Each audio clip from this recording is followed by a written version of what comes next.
Kamu anak perempuan yang dulu menangis dan memintaku menikahimu saat kamu berumur 8 tahun, kan? Ya, apa maksud Bapak? Saat umur 8 tahun, aku memang selalu membuntuti anak laki-laki tetanggaku, memintanya menikahiku. Dia hanya tertawa dan berjanji akan melakukannya, tapi suatu hari, anak laki-laki itu menghilang. 18 tahun kemudian, aku lulus dari Fakultas Hukum dan datang untuk wawancara di sebuah firma hukum, dan di sana, di kursi direktur, duduk anak laki-laki tetangga itu. Apakah aku datang ke sini untuk melamar posisi sebagai nyonya pemilik firma ini? Jantungku berdebar kencang. Bagaimana ini bisa terjadi? Sebelum kita memulai ceritanya, tolong klik tombol subscribe dan like, serta tulis di kolom komentar dari mana kalian mendengarkan cerita ini. Semoga kisah hari ini membawa keberuntungan bagi kalian semua. Pukul 4 pagi, di bawah lampu lemari pendingin sebuah minimarket 24 jam, Syafira melawan rasa kantuknya sambil memeriksa tanggal kedaluarsa barang. Ujung jari-jarinya mati rasa karena dingin, tetapi memakai sarung tangan membuat pekerjaannya memindai barcode menjadi lebih lambat, jadi ia menahannya. Hari ini, pukul 10 pagi, ia ada jadwal wawancara kerja. Firma Hukum Cahaya Keadilan, sebuah firma hukum berukuran menengah yang berlokasi di kawasan elit SCBD, Jakarta. Meski sudah lulus dari Fakultas Hukum, kurangnya pengalaman praktik membuatnya terus-menerus menerima penolakan. Ini adalah percobaannya yang ke-23. Jika gagal lagi, ia harus mencari tempat lain, tetapi jauh di lubuk hatinya, Syafira sangat berharap kali ini ia akan berhasil. Setelah menyelesaikan kerja paruh waktunya, ia pulang ke rumah pukul 6 pagi. Usai mandi, Syafira menatap pantulan dirinya di cermin cukup lama. Lingkaran hitam di bawah matanya terlihat sangat jelas. Ia mengoleskan lapisan foundation yang tebal dan mengeluarkan setelan jas hitamnya yang paling rapi. Di atas meja, tergeletak tagihan dari rumah sakit. Tunggakan biaya medis Rp300.000. Angka berwarna merah itu menusuk matanya. Perusahaan asuransi menolak klaim, dengan alasan adanya ketidaksesuaian dalam rekam medis, dan jika ia tidak melunasi tagihan itu dalam sebulan, perawatan kanker ibunya bisa dihentikan. Syafira memasukkan tagihan itu ke dalam laci mejanya dan menarik napas dalam-dalam. Hari ini aku hanya boleh fokus pada wawancara. Dengan tekad itu, ia melangkah keluar rumah. Firma Hukum Cahaya Keadilan terletak di lantai 15 sebuah gedung kaca modern. Keluar dari lift, Syafira disambut oleh ruang tunggu yang luas. Ia mengambil kartu identitas pengunjung di meja resepsionis dan menyematkannya di dada. Tangannya sedikit gemetar. Duduk di kursi ruang tunggu, ia kembali membaca instruksi wawancara. Tertulis di sana bahwa wawancara akan dilakukan oleh manajer HRD dan managing partner, Bima Aryasena. Syafira berkedip. Sang managing partner sendiri yang akan mewawancaraiku? Ketegangannya meningkat. Ia merapatkan kakinya dengan hati-hati dan duduk tegak. Sambil menatap lantai, ia mengulang-ulang kemungkinan pertanyaan di dalam kepalanya. Tepat pada saat itu, terdengar suara langkah kaki seseorang menyusuri lorong. Tanpa sadar Syafira mengangkat kepalanya. Itu adalah seorang pria muda, usianya sekitar 35 tahun, setelan jas biru dongkernya pas menempel di bahunya yang tegap. Tatapan matanya tajam, dengan bibir yang terkatup rapat. Namun, saat melewati Syafira, pria itu berhenti. Ia melirik sekilas ke arah kartu identitas di dada Syafira, dan sedikit mengangkat sudut bibirnya. Syafira Maharani. Syafira menatapnya dengan bingung. Pria itu berkata dengan suara berat. Apakah Anda datang untuk wawancara posisi nyonya pemilik firma ini? Syafira tidak percaya dengan pendengarannya. Apa yang Bapak katakan? Wajahnya merona merah. Lelucon konyol macam apa yang dia katakan pada pertemuan pertama? Ya, pria itu terkekeh pelan. Ah, Anda melamar untuk posisi pengacara rupanya. Setelah mengatakan itu, ia menghilang di ujung lorong. Syafira menatap kepergiannya dengan tercengang. Jantungnya berdetak dengan aneh. Ia tidak mengerti apakah itu karena marah atau karena alasan lain. Orang macam apa dia? Syafira menggelengkan kepalanya, mencoba menenangkan diri. Ia harus fokus pada wawancara. Tak lama kemudian, namanya dipanggil. Syafira melangkah dengan kaki yang gemetar, membuka pintu ruang wawancara. Di dalam, ada dua orang yang duduk. Satu adalah seorang wanita parubaya, sepertinya manajer HRD, dan yang satu lagi, napas Syafira seakan tercekat. Itu adalah pria yang tadi di papan nama di depannya tertulis, Managing Partner, Bima Aryasena. Pada saat itu, jantungnya seakan melompat. Pikirannya mendadak kosong. Dia managing partnernya? Dan tadi, dia bertanya padaku apakah aku akan menjadi nyonya firma ini? Bima membolak-balik dokumen tanpa ekspresi, seolah-olah tidak terjadi apa-apa di lorong tadi. Syafira memaksakan kakinya melangkah dan berdiri di depan kursi. Silakan duduk, suara Bima terdengar dingin. Syafira duduk di kursi, meletakkan tangannya di atas lutut. Telapak tangannya berkeringat. Ceritakan tentang diri Anda. Syafira membuka mulutnya, namun kata-kata pertamanya tidak keluar. Semua yang telah ia persiapkan di kepalanya seolah menguap. Bima menunggu sambil memutar-mutar pulpen di sela-sela jarinya. Kebiasaan itu, Syafira tiba-tiba dilanda perasaan yang familiar. Di mana aku pernah melihat ini, seseorang yang memutar pulpen seperti itu. Lanjutkan, suara tenang Bima membawa Syafira kembali ke dunia nyata. Setelah susah payah menyelesaikan perkenalan dirinya, ia menjawab pertanyaan tentang pengetahuan hukum dan analisis kasus. Syafira berusaha menjawab setenang mungkin, tetapi ada sesuatu yang terus mengganggunya. Tatapan ini, nada suara ini. Mengapa terasa sangat familiar? Di sela-sela pertanyaan, Bima terus memutar pulpennya. Jari-jarinya panjang dan lentik. Tatapan Syafira tertuju pada tangan pria itu. Siapa orang yang paling Anda hormati? Mendapat pertanyaan yang tiba-tiba itu, Syafira sedikit ragu. Kemudian ia membuka mulutnya. Ibu saya. Saat ini beliau sedang dirawat di rumah sakit. Pada saat itu, tatapan Bima sedikit goyah. Kejadiannya sangat singkat, tapi Syafira melihatnya dengan jelas. Tangan yang memutar pulpen itu berhenti, dan pandangannya beralih dari dokumen ke wajah Syafira.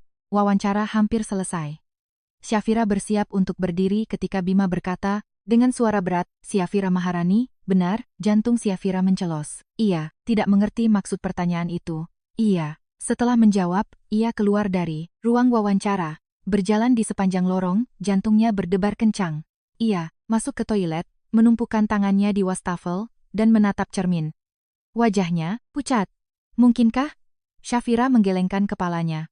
Tidak.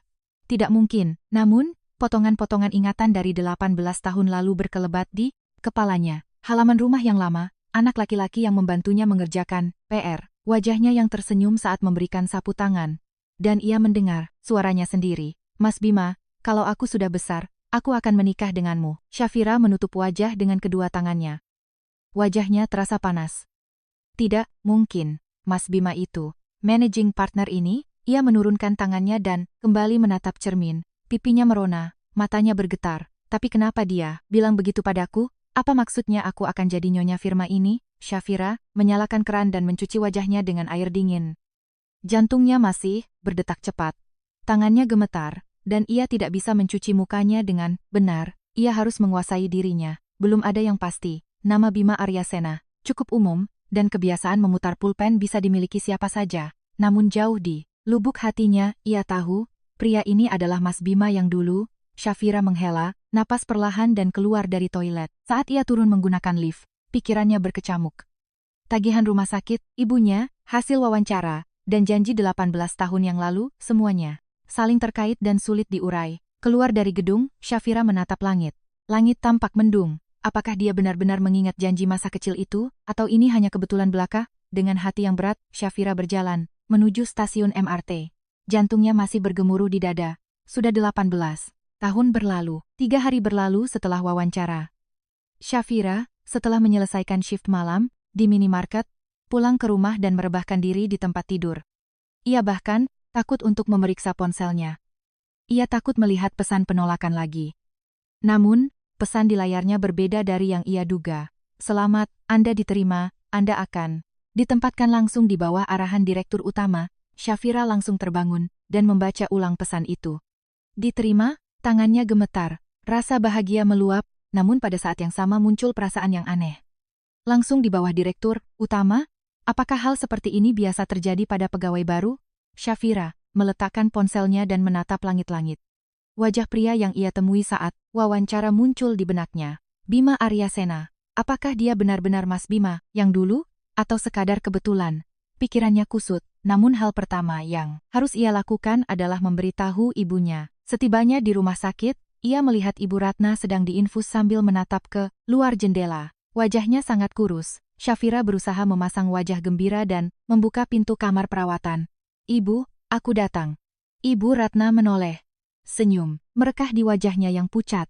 Anakku sayang sudah datang. Bagaimana hasil wawancaranya? Syafira duduk di kursi samping tempat tidur dan menjawab, aku diterima, Bu. Mata Ibu Ratna membelalak. dengan tangan yang tertusuk jarum. Infus, ia menggenggam erat tangan Syafira. Sungguh, anakku hebat. Kamu melakukan yang terbaik. Syafira memeluk lengan ibunya. Lengan itu sangat kurus, hanya tersisa tulang dan kulit.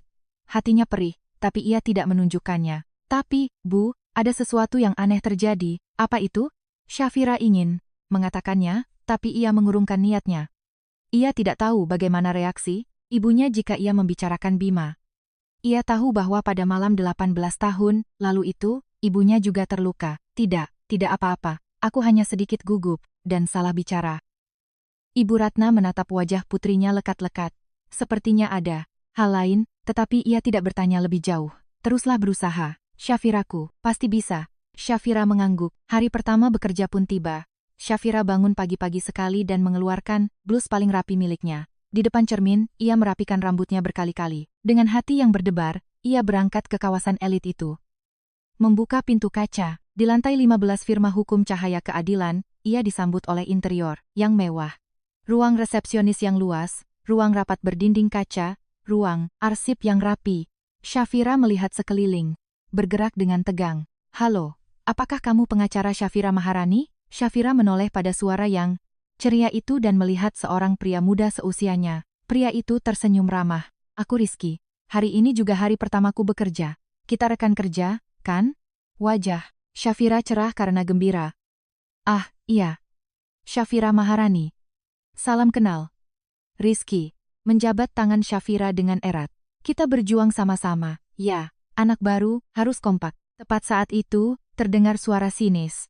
Langsung di bawah direktur, ya, pasti, kerjamu santai. Syafira menoleh dan melihat seorang wanita berusia sekitar 35 tahun. Tatapan matanya dingin. Itu pengacara senior, Mbak Siska, bisik Rizky. Syafira membungkuk sedikit untuk menyapa. Salam kenal, Mbak. Siska berlalu tanpa mengucapkan sepatah kata pun. Syafira menatap kepergiannya, dan hatinya terasa berat. Sejak hari pertama, sudah terasa firasat yang tidak menyenangkan. Tak lama kemudian, seorang sekretaris mendekati Syafira, namanya Mbak Rina. Usianya sekitar 35 tahun, terlihat sangat rapi. Ekspresi wajahnya dingin, namun gaya bicaranya tegas. Pengacara Syafira, Anda ditugaskan untuk kasus pertama. Ikuti saya. Syafira mengikuti Mbak Rina ke ruang arsip. Di atas meja terdapat sebuah map, kasus Nenek Sri. Ini adalah sengketa layanan medis. Instruksi langsung dari direktur. Syafira mengambil map tersebut. Di sampulnya, tertulis, dugaan penggelembungan biaya layanan medis. Begitu Syafira membuka map itu, tangannya terpaku. Pasien kanker, 67 tahun, Rumah Sakit Medika Utama, tagihan layanan non-BPJS, non-asuransi yang menumpuk. Mata Syafira membesar. Itu adalah rumah sakit yang sama tempat ibunya dirawat. Rincian tagihannya pun hampir sama persis. Jantungnya mulai berdetak kencang. Apakah ini kebetulan? Syafira mengeluarkan tagihan rumah sakit ibunya dari dalam tas. Ia membandingkannya dengan isi dokumen di map tersebut.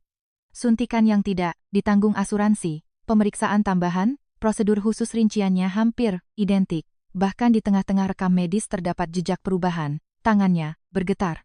Mengapa kasus ini ditugaskan kepadaku? Syafira mengambil map itu dan menuju ruangan Bima. Di depan pintu, ia ragu sejenak, lalu mengetuk. Masuk, suaranya terdengar berat dan dingin. Syafira membuka pintu dan melangkah masuk. Bima sedang memeriksa dokumen. Ia bahkan tidak mengangkat kepalanya. Pak Direktur, saya punya pertanyaan. Katakan. Syafira mencengkeram map itu, erat-erat, jantungnya bergemuruh. Kasus ini sangat mirip dengan situasi ibu, saya. Pulpen di tangan Bima berhenti bergerak. Apakah ini alasan Bapak mempekerjakan saya? Bima perlahan mengangkat kepalanya. Pandangan mereka bertemu. Mata pria itu dingin dan dalam. Syafira tidak memalingkan pandangannya. Saya mempekerjakan Anda karena kemampuan Anda. Suara Bima terdengar tegas. Jangan campur adukan dengan emosi pribadi. Fokuslah pada pekerjaan. Syafira menggigit bibirnya. Ia ingin menanyakan hal lain, namun ekspresi wajah Bima seolah menutup ruang untuk diskusi lebih lanjut. Saya mengerti. Syafira membungkuk dan keluar dari ruangan. Begitu pintu tertutup, air mata menggenang di pelupuk matanya. Ia merasa sakit hati. Ia merasa direndahkan. Berdiri di lorong, ia menahan tangisnya. Sambil mengepalkan tangan, ia berpikir, jika aku diterima karena kemampuanku, maka aku akan membuktikannya. Syafira kembali ke mejanya dan membuka map itu lagi. Ia membaca kasus Nenek Sri dengan saksama. Semakin jauh ia membaca, semakin banyak kejanggalan yang ia temukan. Kode diagnosis telah diubah di pertengahan perawatan. Perawatan yang awalnya ditanggung asuransi, belakangan diubah menjadi layanan mandiri yang tidak ditanggung. Perusahaan asuransi menolak pembayaran berdasarkan perubahan tersebut, meninggalkan sang nenek dengan utang ratusan juta rupiah. Hal yang persis sama terjadi pada ibunya. Rekam medis diubah, dan klaim asuransi ditolak. Shafira duduk di depan komputer, dan mulai mencari kasus serupa. Ia mencari di komunitas pasien, forum sengketa medis, hingga grup diskusi asuransi di media sosial. Entah berapa lama waktu berlalu. Hanya Shafira yang tersisa di kantor. Semua karyawan lain sudah pulang. Jam di atas meja menunjukkan pukul 11 malam. Shafira mengucek matanya sambil merapikan dokumen. Ada korban lain. Rumah sakit yang sama, skenario yang sama. Pasien kanker menjadi target utamanya. Siapa dalang di balik semua ini? Rumah Nenek Sri berada di lantai 4 sebuah rumah susun rusunawa tua. Tidak ada lift, sehingga Shafira harus menaiki anak tangga yang sempit. Sambil berpegangan pada pagar yang catnya sudah mengelupas, ia mengatur napas dan teringat pada rumah masa kecilnya di pinggiran kota. Ia mengetuk pintu, dan tak lama kemudian pintu terbuka. Seorang nenek yang bungkuk menatap Shafira. Saya, dari firma hukum Cahaya Keadilan. Nama saya pengacara Shafira Maharani. Nenek itu mengangguk dan mempersilakannya masuk. Di ruang tamu yang sempit, terdapat tumpukan kantong obat dan kwitansi. Shafira duduk di depan meja pendek dan mengeluarkan buku catatannya. Nenek pernah meminta konsultasi mengenai tagihan medis, benar? Nenek Sri menghela napas dan mendorong tumpukan kwitansi. Itu. Orang rumah sakit bilang ini akan membantuku cepat sembuh. Dokter bilang, aku harus melakukannya. Mana berani aku menolak? Shafira memeriksa kwitansi itu, satu persatu. Suntikan di luar tanggungan, tes khusus, infus nutrisi totalnya, mencapai lebih dari 300.000, asuransi tidak mau bayar, lalu aku harus bagaimana? Uang pensiunan mendiang suamiku bahkan tidak cukup untuk beli obat. Tangan keriput Nenek Sri gemetar. Napas Shafira tercekat.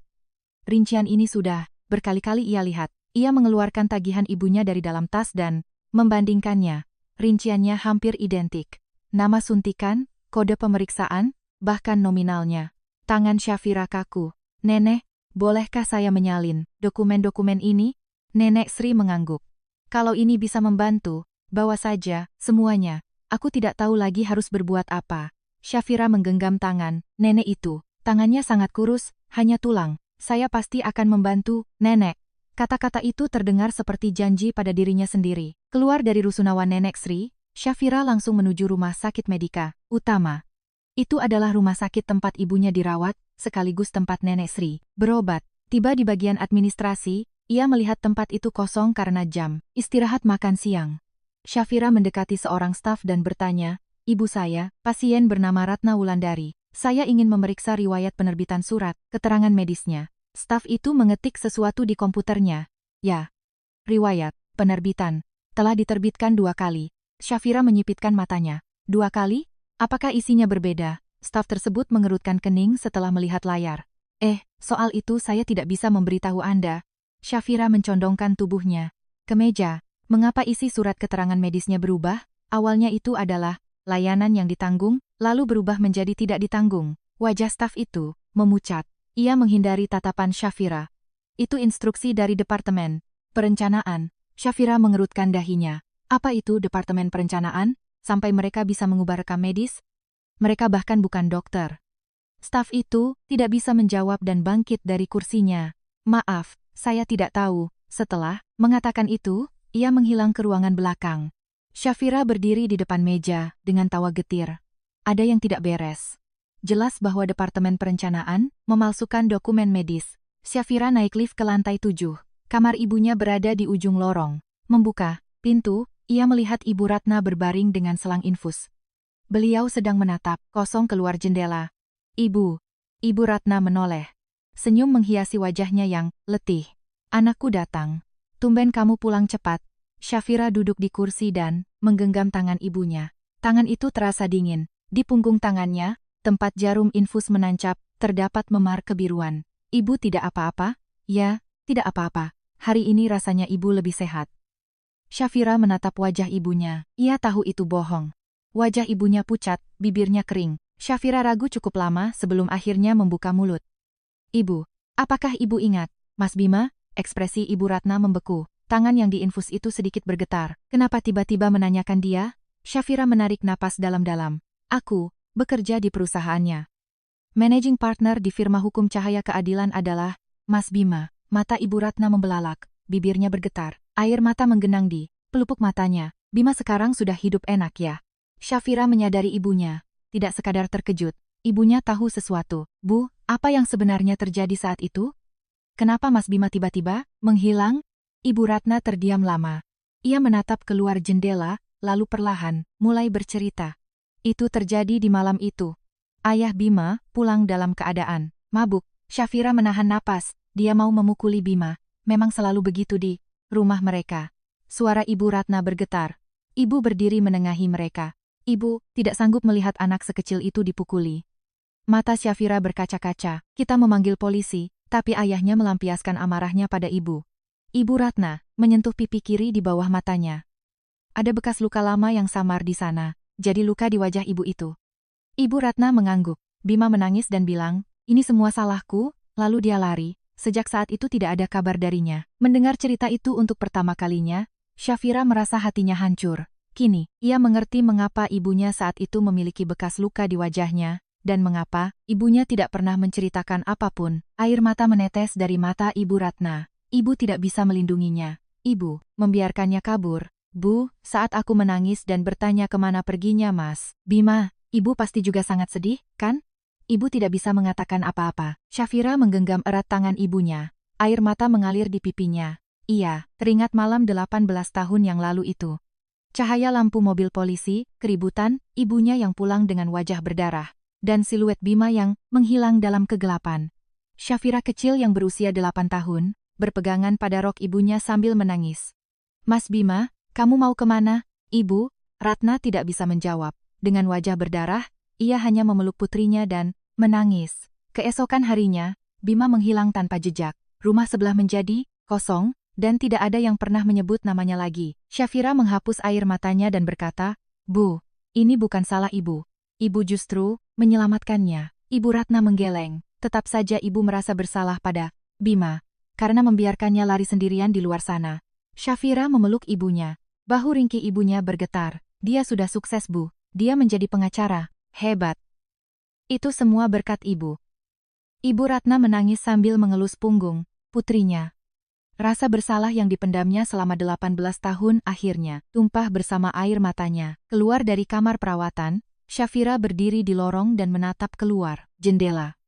Matahari senja mewarnai gedung rumah sakit dengan warna jingga, kemerahan. Jadi itu sebabnya dia mencariku. Beasiswa dan pekerjaan ini, semuanya bukan kebetulan. Bima ingin membalas budi yang ia rasa berutang pada ibunya 18 tahun lalu. Syafira meletakkan tangan di dadanya, jantungnya berdetak kencang. Ada campuran rasa terima kasih, penyesalan, dan debaran aneh yang tak bisa ia jelaskan. Ia mengeluarkan ponsel dan melihat nomor, Bima. Nomor itu disimpan dengan nama Pak Direktur. Ia ragu apakah harus menelepon atau tidak, lalu kembali memasukkan ponsel ke saku. Belum saatnya. Ada hal yang harus ia selesaikan terlebih dahulu. Syafira melangkah pergi. Demi ibunya, demi Nenek Sri, dan demi semua orang yang menjadi korban, ia harus membongkar kebenaran ini. Dan suatu hari nanti, ia ingin mengatakan kepada Bima, terima kasih, dan bahwa sekarang, ia juga bisa berjuang bersamanya. Syafira berdiri di depan ruangan Bima sambil memegang laporan yang ia kerjakan semalaman. Setelah mengetuk, ia masuk dan melihat Bima duduk di meja yang dipenuhi dokumen. Tanpa mengangkat kepala, Bima mengulurkan tangannya, laporannya. Syafira menyerahkan dokumen itu dengan hati-hati. Saat Bima membalik halaman pertama, pulpen merahnya mulai bergerak. Coretan demi coretan bermunculan. Halaman kedua, ketiga sama saja. Hati Syafira mencelos. Ia sudah berusaha sekuat tenaga, tetapi Bima, setelah menutup halaman terakhir, berkata, tulis ulang, singkirkan emosinya. Saya hanya butuh fakta. Syafira menggigit bibirnya. Baik Pak. Bima sudah mulai memeriksa dokumen lain, seolah tidak peduli apakah Syafira masih berdiri di sana atau tidak. Syafira mengambil laporannya yang penuh coretan merah dan keluar dari ruangan. Saat berjalan di lorong, ia mendengar suara familiar dari belakang. Jalur Ordal. Direktur, katanya. Nyatanya tidak ada apa-apanya. Itu Siska, sang pengacara, senior. Ia berbicara seolah sedang mengobrol dengan pengacara lain di sebelahnya, tapi sengaja agar Syafira mendengarnya. Laporan seperti itu sih aku juga bisa buat. Syafira tidak berhenti. Tengkuknya terasa panas, tapi ia tidak menoleh. Kembali ke mejanya, ia melihat Rizky mendekat dengan wajah cemas. Kamu, tidak apa-apa? Syafira memaksakan senyum. Iya, aku cuma harus berusaha lebih keras. Tapi di dalam hatinya, ia merasa sebaliknya. Kenapa dia begitu dingin? Katanya dia berutang budi pada ibuku, tapi kenapa dia sangat keras padaku? Syafira tidak bisa mengerti. Malam itu, hanya Syafira yang tersisa di kantor.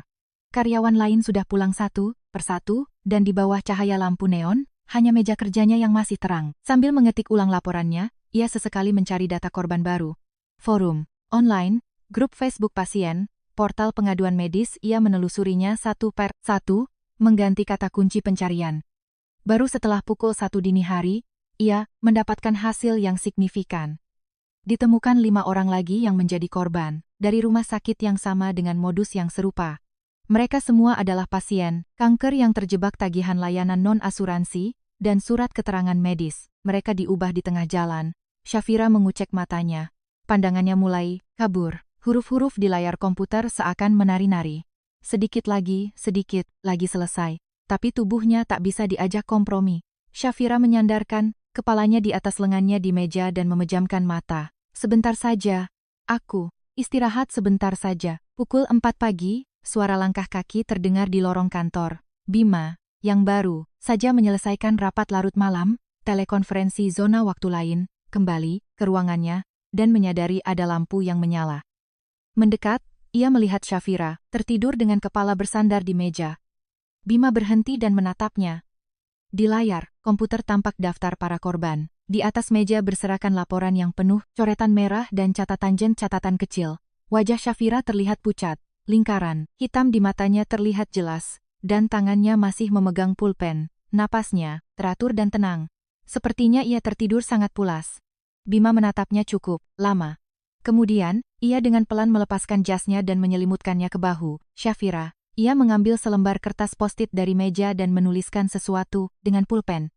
Bima menempelkan catatan itu di tempat yang mudah dilihat Syafira, lalu berbalik. Di ambang pintu, ia ragu sejenak, lalu keluar tanpa mematikan lampu. Ketika sinar matahari pagi menembus jendela, Syafira membuka matanya. Lehernya terasa kaku. Aku di mana? Mengangkat kepalanya dan melihat sekeliling. Ia menyadari ada jas yang menyelimuti bahunya. Jas biru dongker, aroma familiar, menguar dari kain mahal itu. Aroma yang ia cium beberapa hari lalu. Syafira mengangkat jas itu. Di label bagian dalamnya terbordir inisial, B.A. Bima, Aryasena. Tepat saat itu, catatan di atas meja menarik perhatiannya. Syafira mengambil catatan itu dan membacanya. Akses ke ruang arsip telah dibuka. B.A. Syafira menatap catatan itu dengan tak percaya. Pak Direktur yang meninggalkan, ini, kapan? Pengacara Syafira. Ia menoleh dan melihat Mbak Krina berdiri, membawa kopi. Pak Direktur memberikan Anda izin akses ke ruang arsip. Biasanya, staf baru tidak diberikan akses itu. Syafira, sambil meremas jas itu, bertanya, apakah Mbak tahu kapan Pak Direktur datang kemari? Mbak Rina mengangkat bahu. Mungkin setelah rapat subuh tadi, beliau memang sering lembur. Setelah Mbak Rina pergi, Syafira menatap jas itu cukup lama. Mengapa dia bersikap begitu, dingin di kantor, tapi diam-diam melakukan hal seperti ini? Saat jam istirahat makan siang, Rizky mendekat. Syaf, kamu begadang semalaman, wajahmu pucat banget. Syafira tertawa getir. Iya, ada kerjaan sedikit. Tiba-tiba Rizky berkata seolah teringat sesuatu. Oh iya, ngomong-ngomong, kamu dulu kuliah dapat beasiswa, kan? Program beasiswa Cahaya. Syafira mengangguk. Iya, memangnya kenapa? Rizky merendahkan suaranya. Beasiswa itu didirikan oleh direktur kita. Napas Syafira seakan terhenti. Apa? Itu yayasan yang membantu anak yatim piatu dan mahasiswa hukum yang kesulitan finansial. Katanya, Pak Direktur sendiri yang mendirikannya. Syafira kehilangan kata-kata. Program beasiswa Cahaya. Itu adalah beasiswa yang membiayainya selama 4 tahun kuliah. Tanpa beasiswa itu, ia tidak akan bisa kuliah. Berkat uang itu ia bisa masuk fakultas hukum, dan ternyata Bima yang mendirikannya. Syafira berlari ke toilet, berdiri di depan cermin, ia menatap wajahnya sendiri, matanya memerah. Dia sudah mengenalku sejak saat itu, kenapa? Kenapa dia tidak bilang padaku? Syafira berjalan menuju ruangan Bima. Ia membuka pintu tanpa mengetuk. Bima, yang sedang memeriksa dokumen, mengangkat kepalanya.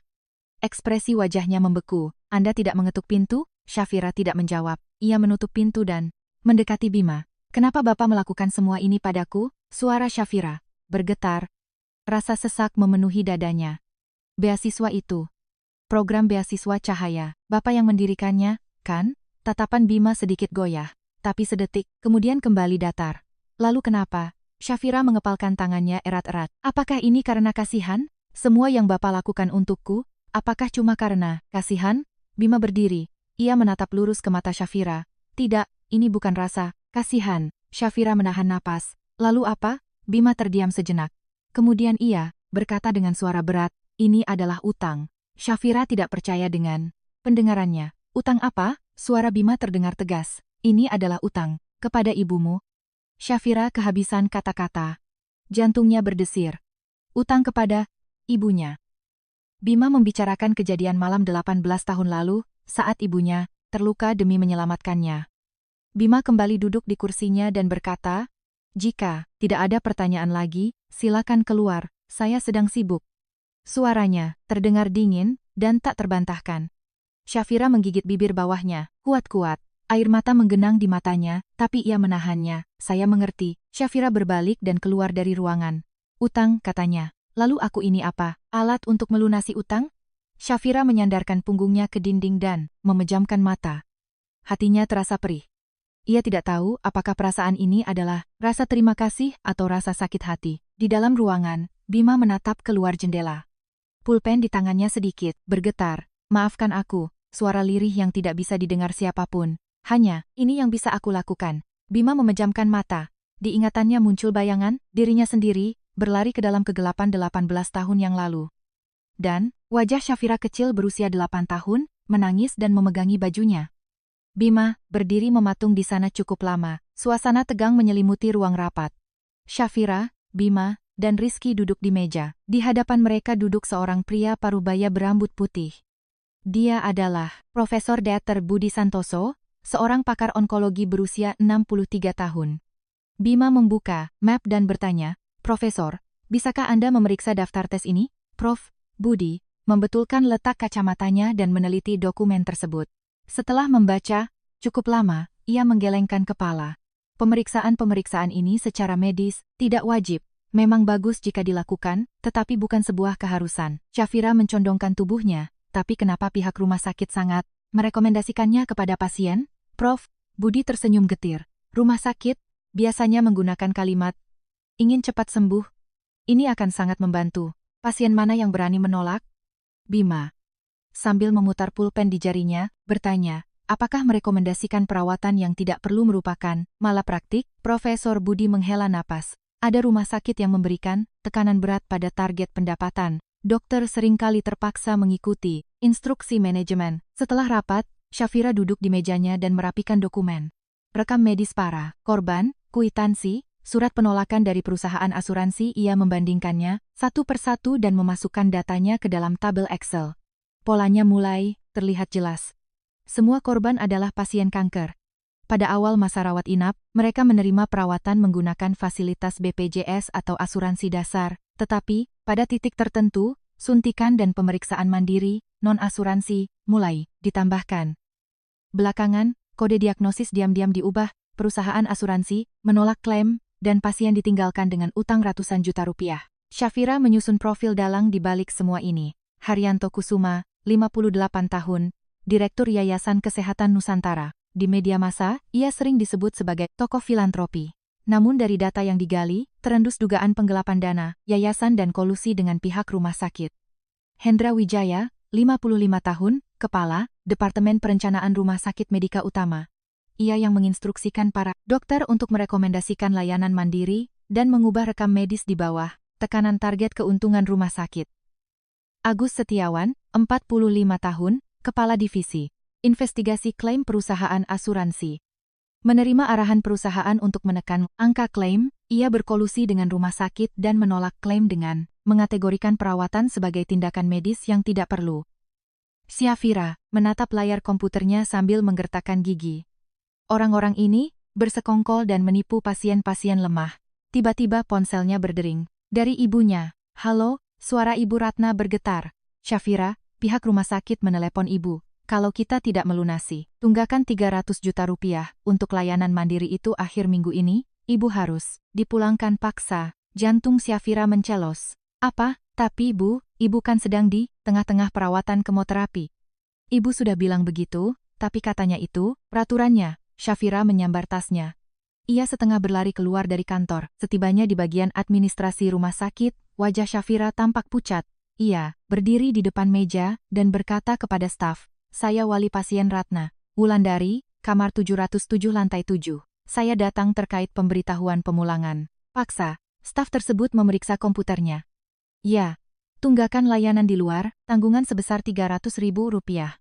Jika tidak dilunasi hingga akhir minggu, prosedur pemulangan akan diproses. Syafira menggebrak meja dengan keras. Orang-orang di sekitar menoleh ke arahnya. Ibu saya sedang dalam masa perawatan. Bagaimana bisa kalian memulangkan paksa pasien yang sedang kemoterapi? Staf itu tampak gugup. Sesuai prosedur, kami tidak bisa berbuat apa-apa. Nada suara Syafira meninggi. Apakah ini wajar?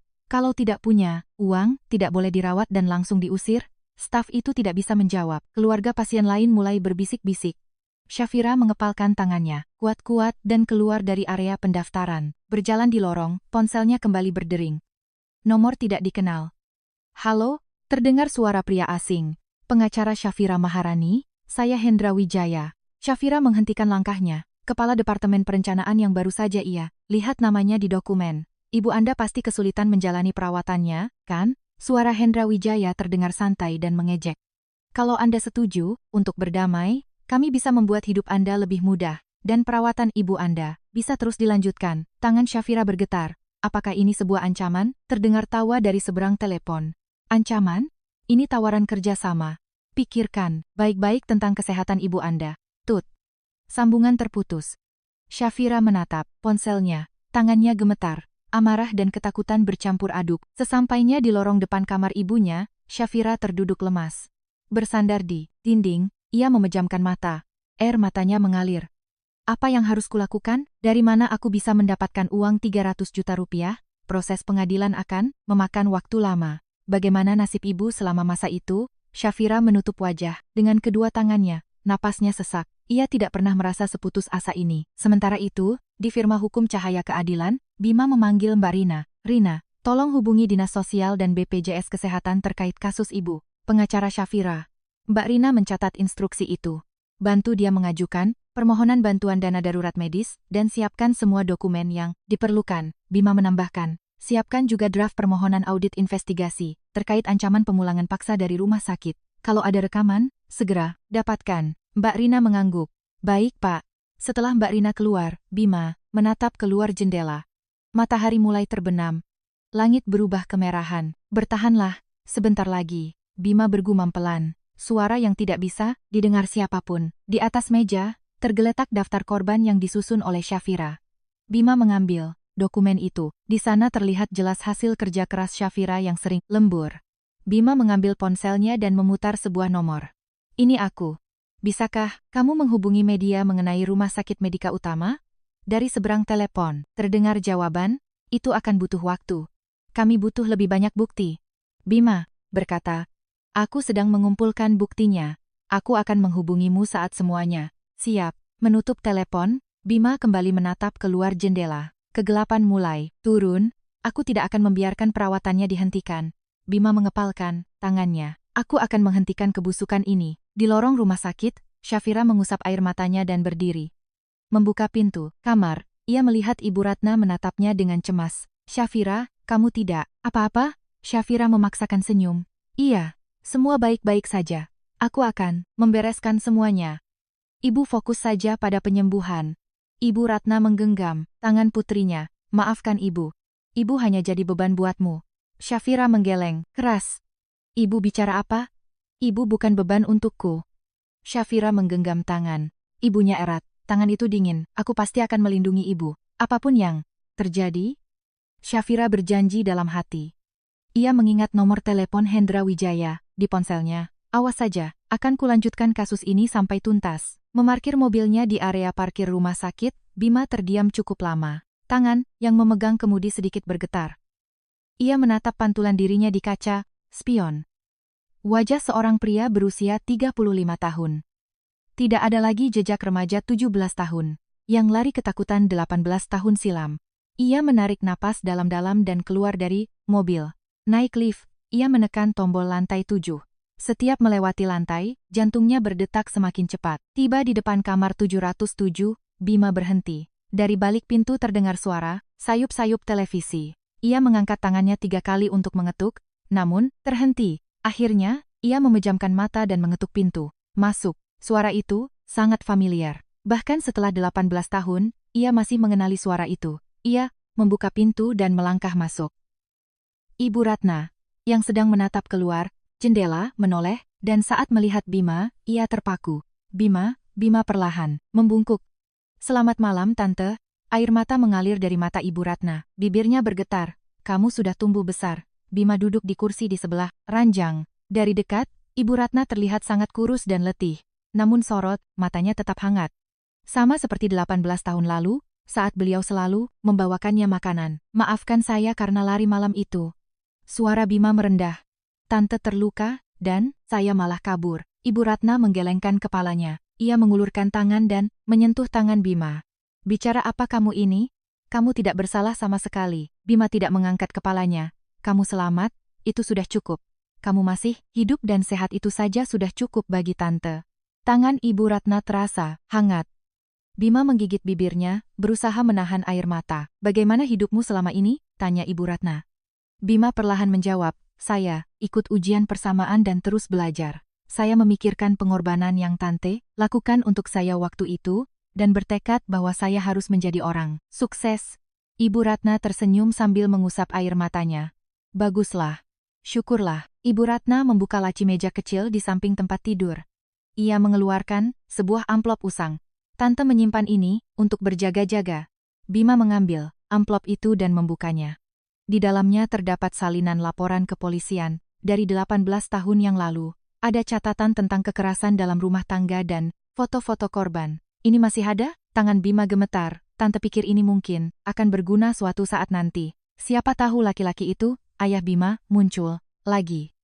Ibu Ratna menyimpan bukti-bukti itu selama 18 tahun, demi melindungi Bima. Jika sewaktu-waktu ia membutuhkannya. Tepat pada saat itu, pintu kamar terbuka. Syafira, yang baru kembali, melangkah, masuk dan membeku. Melihat Bima, matanya membelalak. Pak Direktur. Ibu Ratna tersenyum dan berkata, Syafira, nak Bima datang menjenguk. Syafira menyapa dengan canggung. Selamat malam, Pak. Bima bangkit dari kursinya dan berkata, saya kebetulan lewat dan mampir untuk menjenguk Tante. Keheningan canggung melanda. Ibu Ratna mencoba mencairkan suasana, bertanya, kamu sudah makan malam, nak Bima? Bima menjawab, belum, Tante. Tidak apa-apa. Ibu Ratna menggeleng. Kalau kamu langsung pulang, Tante marah loh. Syafira, tolong pesan ayam goreng lewat ojek online. Syafira sedikit ragu, namun akhirnya mengangguk. Baik, Bu. 30 menit kemudian, kamar perawatan itu dipenuhi aroma ayam goreng. Di atas meja lipat kecil, kotak berisi ayam goreng terhidang, dan mereka bertiga duduk mengelilinginya. Rasanya sedikit canggung, tapi suasananya hangat. Ibu Ratna menyodorkan sepotong paha ayam kepada Bima. Makan yang banyak. Kamu dari dulu paling suka paha ayam, kan? Bima menerimanya dan tersenyum simpul. Tante, masih ingat rupanya. Syafira, yang bergantian menatap keduanya, merasakan perasaan yang aneh. Dalam obrolan antara ibunya dan Bima, terasa kerinduan yang menumpuk selama bertahun-tahun.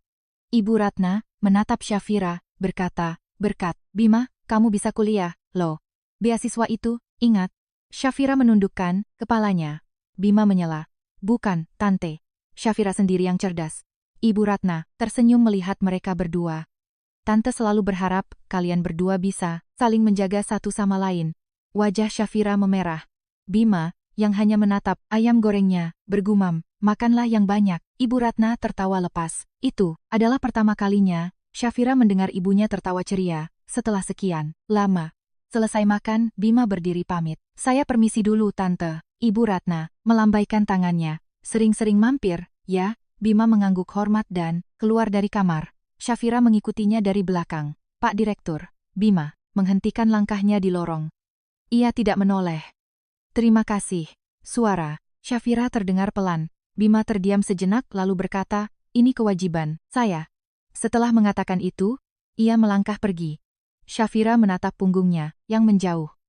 Ditinggal sendirian di lorong, Shafira menatap keluar jendela. Bintang-bintang bersinar di langit malam. Itu bukan karena kasihan, dan bukan sekadar bayar utang. Itu terasa seperti keluarga. Tiba-tiba kenangan lama muncul. Kata-kata yang ia ucapkan kepada Bima saat ia berusia 8 tahun, "Kalau aku sudah besar, aku akan menikah denganmu, Mas Bima." Wajah Shafira merona merah. Ia menutupi wajahnya dengan kedua tangan dan menggelengkan kepalanya. Kenapa jantungku berdebar kencang sekali? Kembali ke kamar, ia melihat Ibu Ratna sedang tersenyum. Bima itu orang yang baik. Shafira tidak menjawab, ia hanya duduk di samping ibunya. Ibu Ratna menggenggam tangan putrinya. Jangan merasa berutang budi padanya.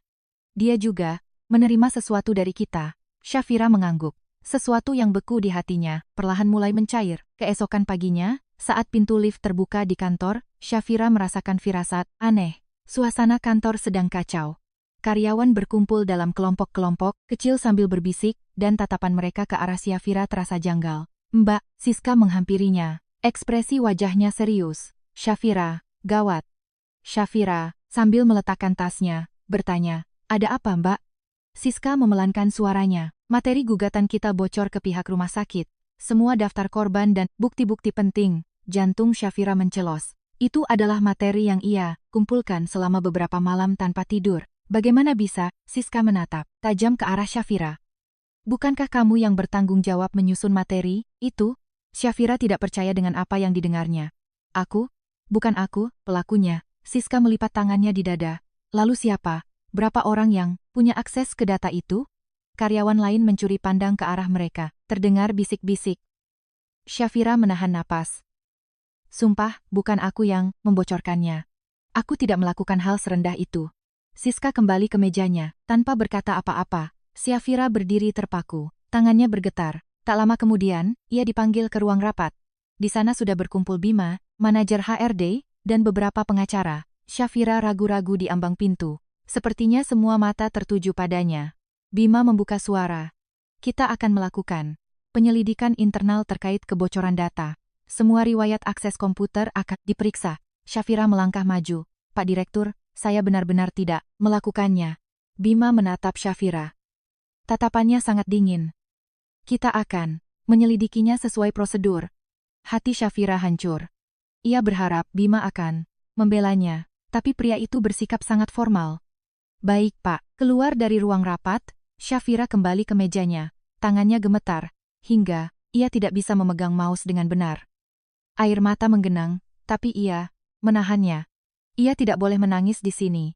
Ia mulai mengumpulkan bukti secara mandiri. Catatan kerjanya, log-login komputer, riwayat unduhan file ia, mengumpulkan apa saja yang bisa membuktikan bahwa ia tidak bersalah. Saat itu, Rizky mendekat. Ia duduk dengan tenang di sebelahnya. "Bertahanlah. Aku tahu, bukan kamu pelakunya." Shafira menatap Rizky. Matanya berkaca-kaca. "Terima kasih, Riz." Rizky menepuk bahunya. "Kebenaran akan segera terungkap. Bangkai tidak bisa disembunyikan selamanya." Beberapa hari berlalu. Mbak Rina memanggil ahli forensik digital dari pihak luar. Semua riwayat akses ke sistem komputer perusahaan dianalisis. Pada hari hasil analisis keluar, orang-orang kembali berkumpul di ruang rapat. Shafira juga dipanggil. Dadanya sesak. Ahli forensik menampilkan sebuah gambar di layar proyektor dan berkata, "Kami telah mengonfirmasi jalur kebocoran. Data tersebut dikirim keluar dari akun milik manajer HRD." Wajah manajer HRD memucat pasi. Bima bertanya, "Dikirim kemana persisnya?" Sang ahli menjawab, "Ke Departemen Hukum Yayasan Kesehatan Nusantara." Ruang rapat langsung riuh. Manajer HRD itu berkata dengan terbata-bata, Saya membagikannya untuk keperluan pekerjaan." Bima berkata dengan nada sedingin es, "Anda membagikan alat bukti kita kepada lawan di pengadilan untuk keperluan pekerjaan?" Gambar di layar berganti. Muncul mutasi transaksi bank. Ada dana sebesar Rp200.000 yang masuk ke rekening manajer HRD tersebut. "Apa ini?" Manajer HRD itu tak bisa berkata-kata. Wajahnya pias. Bima berdiri. "Kita akan proses ini ke jalur hukum. Mulai hari ini, Anda dipecat tidak hormat." Manajer HRD itu menundukkan kepalanya. Punggungnya terlihat menyedihkan saat ia diseret keluar dari ruang rapat. Setelah rapat selesai, Bima memanggil Shafira. Tolong ke ruangan saya, sebentar. Syafira mengikuti Bima ke ruang direktur. Begitu pintu tertutup, Bima, yang pertama membuka suara, "Maaf." Syafira mengangkat kepala dan menatap Bima. "Kenapa Bapak tidak percaya padaku?" Suaranya bergetar. Rasa sakit hatinya meluap. Bima menatap keluar jendela dan berkata, "Kita butuh waktu untuk menangkap pelakunya dengan bukti kuat."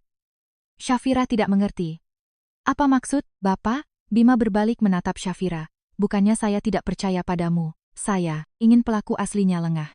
Kalau saya terlihat membelamu, pelaku aslinya akan waspada dan menyembunyikan jejaknya. Tapi karena saya pura-pura mencurigaimu, dia merasa aman dan membuat kesalahan."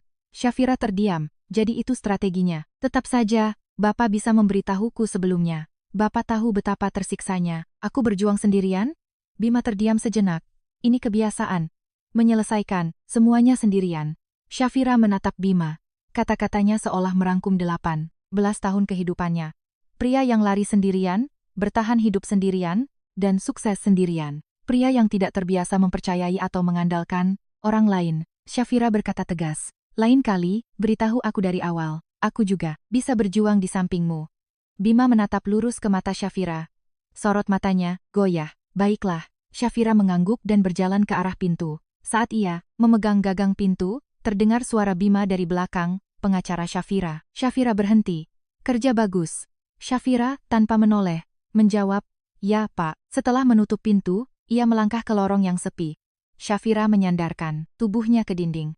Di dalam dadanya bergemuruh perasaan yang campur aduk, antara rasa kesal dan rasa pengertian. Di dalam ruangan, Bima juga menatap keluar jendela. Pulpen di tangannya sedikit bergetar. Kata-kata Syafira terngiang di telinganya, "Aku juga bisa berjuang di sampingmu." Bima memejamkan mata. Ia sudah lama lupa bagaimana rasanya memiliki seseorang di sisinya. Di sudut kafe yang sepi, Bima duduk menikmati secangkir kopi sambil menunggu seseorang.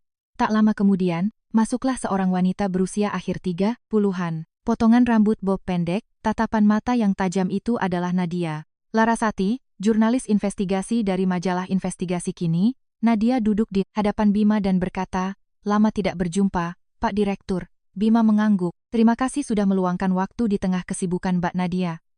Nadia memesan kopi dan langsung ke intinya. "Anda bilang ini kasus mafia medis, benar? Coba ceritakan." Bima mengeluarkan sebuah map dan meletakkannya di atas meja. "Rumah sakit Medika Utama. Mereka memaksakan perawatan mandiri yang tidak perlu kepada pasien kanker, lalu memalsukan rekam medis agar klaim BPJS atau asuransi ditolak." Nadia membuka map itu, matanya memicing tajam. "Berarti ini rumah sakit milik Yayasan Kesehatan Nusantara." Direkturnya Haryanto Kusuma.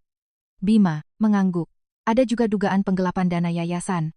Ini skema besar di mana rumah sakit dan pihak asuransi kong kali kong memeras pasien." Nadia menutup map itu. "Kalau buktinya kuat, kami bisa menaikkan beritanya. Korupsi sektor kesehatan adalah isu yang sudah lama ingin saya angkat." Bima berkata, "Saya sedang mengumpulkan bukti tambahannya. Saya akan hubungi lagi kalau semuanya sudah di tangan." Nadia tersenyum sambil berdiri. "Kalau ini tayang, akan jadi skandal nasional." Bima ikut berdiri. Memang harus begitu, agar ada perubahan. Beberapa hari kemudian, sebuah email anonim masuk ke kotak masuk Syafira. Pengirimnya tidak diketahui. Subjeknya singkat. "Tolong." Syafira membuka email tersebut. "Saya perawat di Rumah Sakit Medika Utama. Saya tidak tahan lagi, ditekan karena target pendapatan. Saya sangat kasihan melihat pasien, jadi saya menghubungi Anda." Di lampiran ada bukti rekaman suara.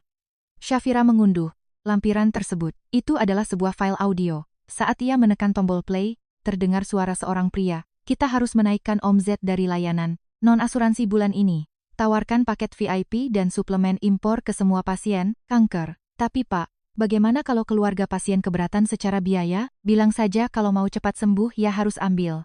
Toh semua rumah sakit juga melakukan ini." Tangan Syafira bergetar. Ini adalah bukti telak. Keesokan harinya, Syafira bertemu dengan si whistleblower. Ia memilih kafe yang sepi. Duduk di sudut, ia menunggu sampai seorang wanita yang memakai topi masuk. Dia adalah Suster Dewi, seorang perawat berusia 30-an. Wajahnya pucat. Sambil celingak-celinguk, ia duduk di depan Syafira. "Bagaimana kalau saya dipecat?" Suaranya bergetar ketakutan. Syafira menggenggam tangan Suster Dewi. "Saya akan melindungi Anda. Identitas Anda akan dirahasiakan sepenuhnya." Mata Suster Dewi berkaca-kaca. Saya sangat kasihan pada pasien-pasien itu. Mereka, orang tidak punya, mau berobat tapi malah dijebak utang. Saya juga sudah tidak kuat menahan rasa bersalah ini. Syafira mengangguk. Terima kasih atas keberanian Anda. Rekaman suara ini akan sangat membantu membongkar semuanya. Suster Dewi mengusap air matanya dan memohon, tolong menangkan kasus ini Mbak. Tolong. Syafira meremas lembut tangan Suster Dewi. Saya janji, pada hari Sabtu itu, para korban berkumpul di ruang rapat firma hukum Cahaya, Keadilan. Selain Nenek Sri, ada 5 keluarga pasien lain yang hadir. Mereka, semua ditipu oleh rumah sakit yang sama dengan modus serupa. Syafira berdiri di hadapan mereka dan berkata, Bapak, Ibu, kalian tidak sendirian. Begitu banyak orang yang menderita karena praktik busuk ini. Salah satu nenek mengusap air matanya. Saya pikir cuma saya yang bodoh tertipu. Rasanya sangat sedih. Syafira menghampiri dan menggenggam tangannya. Bersama-sama, kita bisa menang. Kita sudah mengumpulkan bukti-bukti yang kuat. Dan pihak media pun siap mendukung. Para korban saling berpandangan. Nenek Sri meraih tangan orang di sebelahnya. Satu persatu, mereka mulai bergandengan tangan. Terima kasih banyak Mbak. Hati Syafira terenyuh.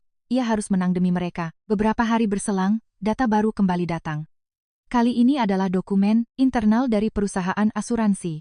Pesan anonim itu berisi tabel yang menunjukkan KPI, Key Performance Indicator, pengurangan pencairan klaim asuransi. Bima, setelah menelaah dokumen itu, berkata, jadi skemanya begini. Rumah sakit mengubah diagnosis, dan asuransi menolak klaim berdasarkan perubahan tersebut. Sejak awal, mereka berdua sudah kerja sama. Syafira mengangguk. Sekarang semuanya masuk akal. Bima merapikan fail-fail di mejanya. Buktinya, sudah lebih dari cukup.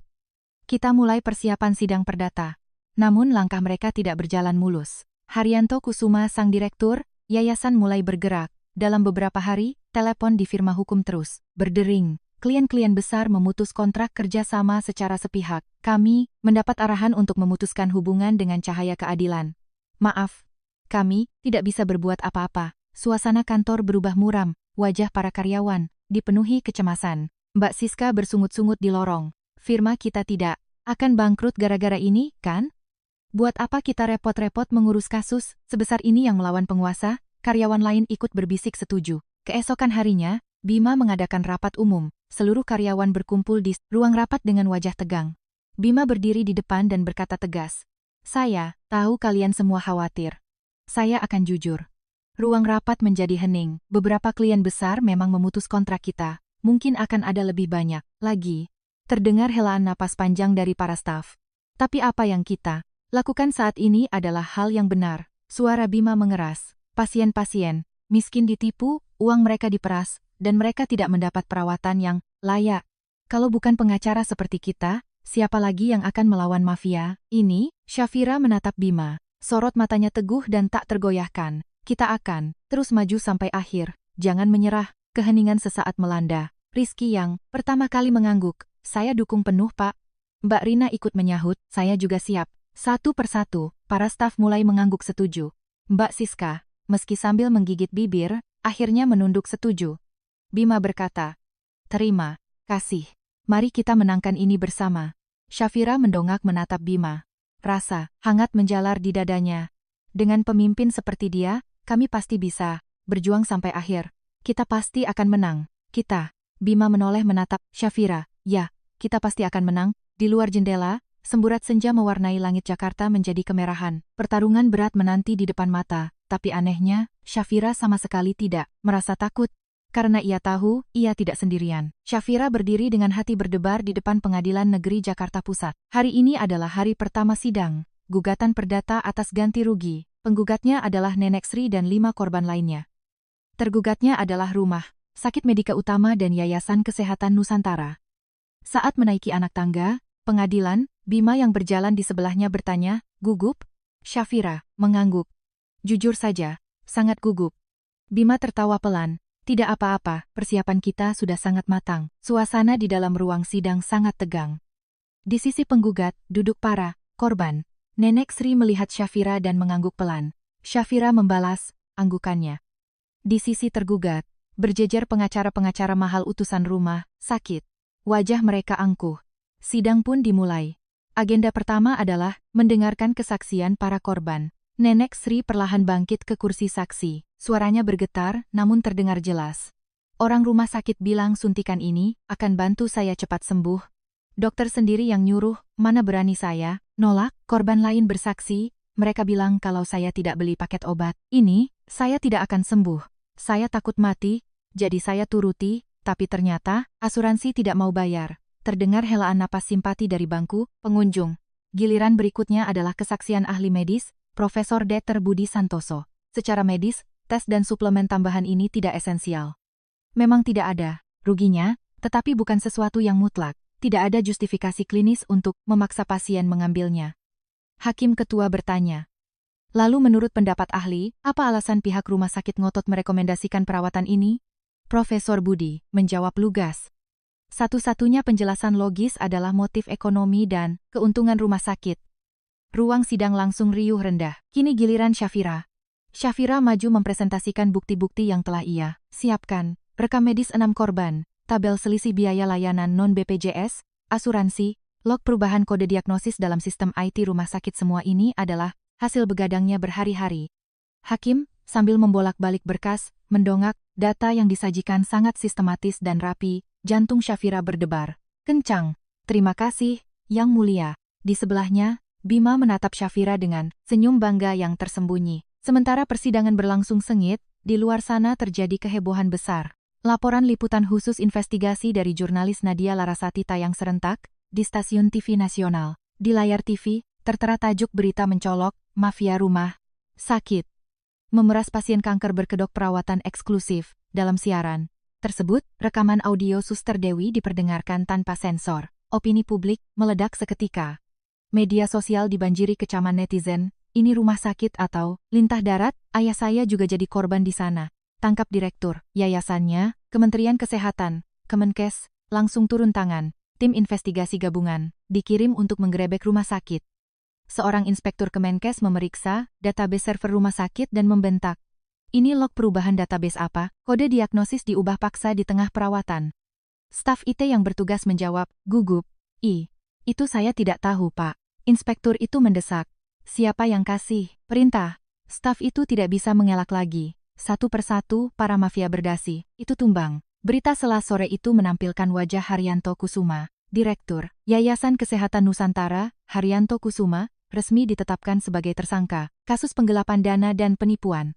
Haryanto, yang sudah mengenakan rompi, oranye tahanan dan diborgol, menundukkan kepalanya saat disorot kamera. Pemandangan yang ironis bagi sosok yang selama ini dipuja sebagai filantropis. Kepala Departemen Perencanaan Hendra Wijaya dinonaktifkan dan diperiksa. Kejaksaan.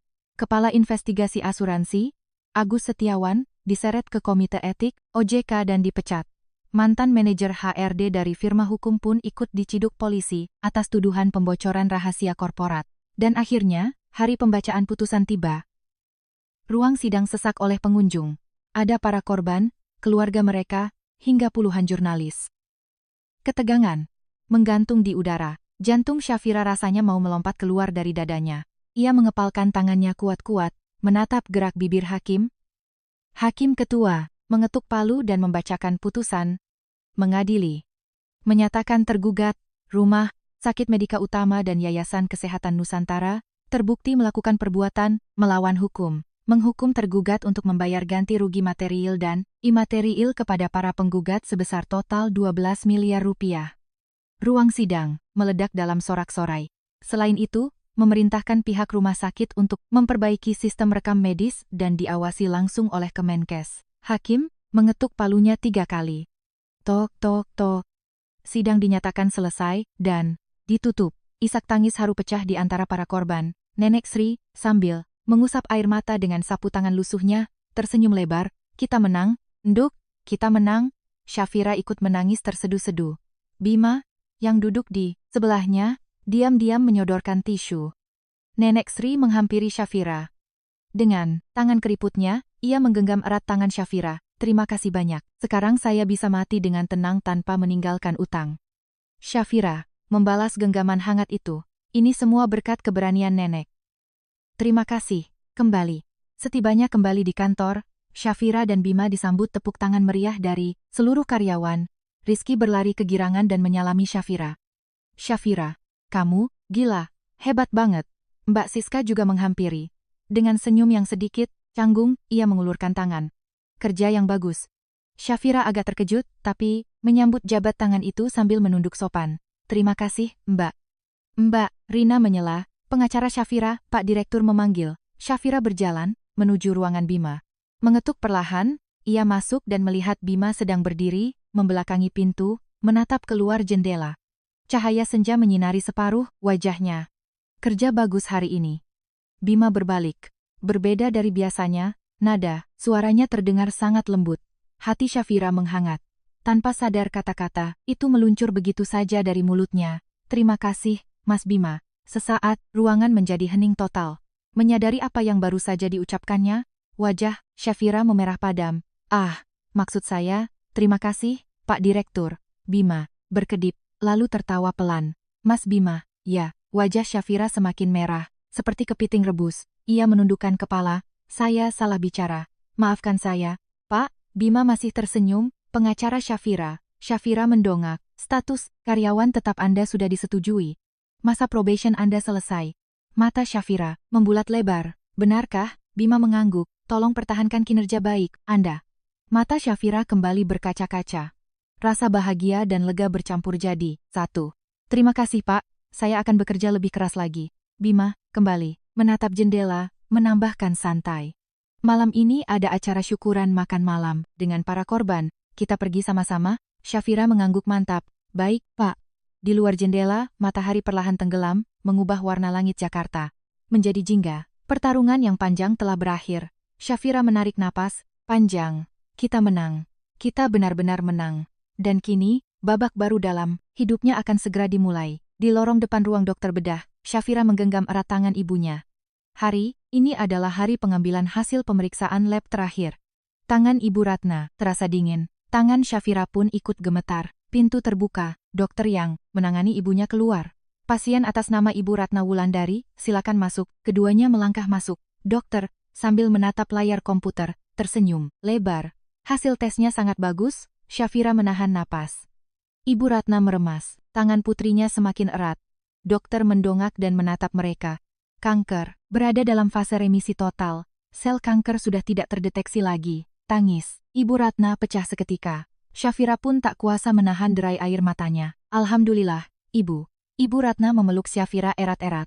Mereka berdua menangis haru cukup lama di ruang dokter tersebut. Beberapa hari kemudian, pihak administrasi rumah sakit menelepon. Dana klaim asuransi yang sempat tertahan sudah cair seluruhnya, dan dana sebesar Rp300.000 atas kelebihan tagihan prosedur non-medis telah kami kembalikan. Syafira berdiri mematung memegang ponselnya. Ia seakan tak percaya. Benarkah? Iya, Mbak. Kami sudah mentransfernya ke rekening Ibu Ratna. Menutup telepon, Syafira berlari ke kamar ibunya. Bu, uangnya sudah kembali, urusan tagihan sudah lunas semua. Sekarang semuanya sudah beres. Ibu Ratna meraih tangan. Syafira, ini semua berkat kamu, Nak. Kamu sudah bekerja sangat keras untuk Ibu. Pada hari Ibu Ratna diperbolehkan pulang rawat jalan, saat ia sedang mengepak barang-barang, pintu kamar terbuka. Bima masuk, biar saya yang antar pulang. Ibu Ratna tersenyum bahagia. Terima kasih, Nak. Bima merepotkan saja. Bertiga, mereka masuk ke dalam mobil dan melaju pulang. Sinar mentari pagi bersinar cerah di luar sana. Tiba di rumah kontrakan sederhana mereka, Ibu Ratna langsung menuju dapur. Ibu sudah lama tidak masak. Hari ini Ibu masakkan makanan kesukaan kalian. Syafira mencoba mencegahnya. Bu, Ibu harus banyak istirahat. Ibu Ratna menolak pelan. Tidak apa-apa. Masak buat anak-anak itu obat buat Ibu. Tak lama, hidangan tersaji di meja makan. Soto ayam bumbu kuning lengkap dengan perkedel kentang dan sambal. Bima mengambil sendoknya, berucap pelan. Saya baru makan masakan ini lagi setelah 18 tahun. Ia menyuap sesendok kuah, soto, dan matanya mulai berkaca-kaca. Rasanya tidak berubah sama sekali. Ibu Ratna tersenyum puas.